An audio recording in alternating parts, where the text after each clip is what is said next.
आप देख रहे हैं अनसुनी कहानियां, जहां हर कहानी में छुपा है डर और रहस्य।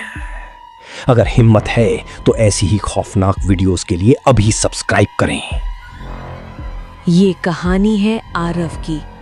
14 साल का बच्चा जो अपनी माँ के साथ दिल्ली में रहता था। जैसे ही वो 14 साल का हुआ, उसके साथ कुछ अजीब हुआ। वो दूसरी दुनिया के लोगों को देखने लगा और उनकी आवाजें सुनने लगा। एक रात करीब 2 बजे आरव अपनी खिड़की के पास खड़ा अंधेरे में देख रहा था। उसकी मां नेहा ने पूछा कि वो क्या देख रहा है। आरव ने कहा, वो अंकल मुझे देख रहे हैं जो कल मरने वाले हैं। पहले नेहा ने आरव की बातों को इग्नोर किया, लेकिन धीरे धीरे जिस भी इंसान के बारे में आरव कहता कि वो मरने वाला है, कुछ ही वक्त में उसकी मौत हो जाती।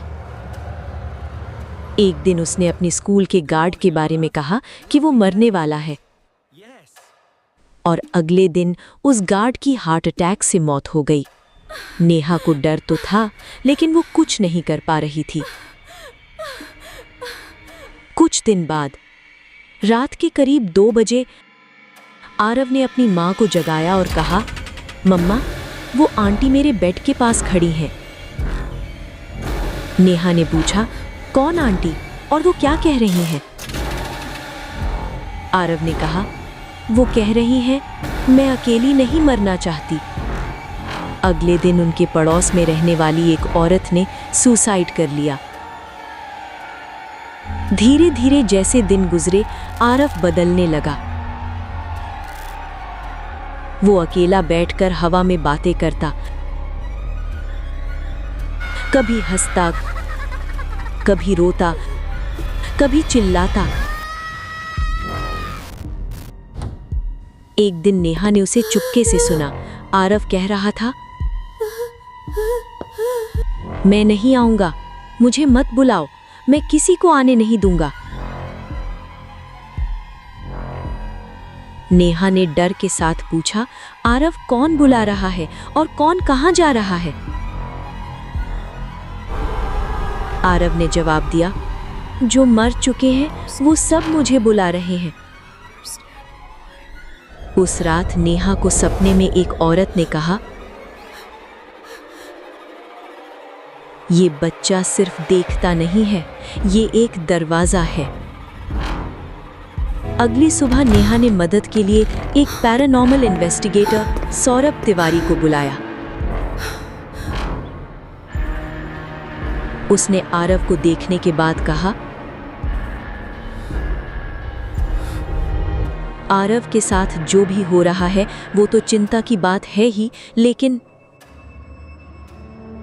उसने डर के साथ कहा, आरव खुद एक दरवाजा है जिसके रास्ते मरे हुए लोग वापस आना चाहते हैं। सौरभ तिवारी ने बताया कि आरव उन लोगों को देख सकता है जो मरने वाले होते हैं, लेकिन अब वो एनर्जीज उसका यूज कर रही हैं इस दुनिया में वापस आने के लिए। रात को सौरभ तिवारी ने एक रिचुअल किया। आरव को बीच में बिठाया गया और उसके चारों तरफ नमक से कुछ डिजाइन बनाए गए। जैसे जैसे रिचुअल आगे बढ़ा, आरव जोर जोर से चिल्लाने लगा, वो आ रहे हैं, वो आ रहे हैं। रूम का माहौल बदलने लगा और अंधेरे में परछाइयां दिखने लगी।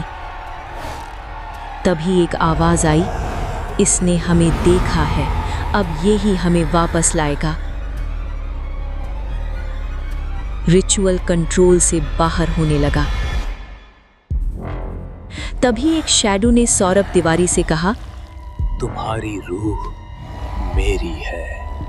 अगर ये बच्चा नहीं तो फिर तुम्हें खुद आना होगा हमारे पास। अचानक सौरभ तिवारी की आवाज बदल गई और उसने कहा, बैलेंस चाहिए। अगर बच्चे को बचाना है तो एक जिंदा इंसान की आत्मा देनी होगी जो उन्हें देख सकता हो। उसने बिना सोचे समझे अपनी आत्मा दे दी। उसके बाद सब शांत हो गया, परछाइयां गायब हो गईं। कुछ हफ्तों तक सब शांत रहा। आरव फिर से एक नॉर्मल बच्चा लगने लगा। लेकिन कुछ दिनों के बाद एक रात वो फिर से खिड़की के पास खड़ा था। नेहा ने पूछा, आरव क्यों खड़े हो वहां? अब क्या देख रहे हो? आरव मुस्कुराते हुए बोला, इस बार मां, मुझे कोई नहीं देख रहा। नेहा ने पूछा, मतलब? आरव ने धीरे से कहा, क्योंकि अब मैं भी उन जैसा हो गया हूं। फिर वो अपनी मां के पास गया और कहा, अब मैं डिसाइड करता हूं कौन मरेगा। और नेहा ने यह सुनकर जोर से चीखा।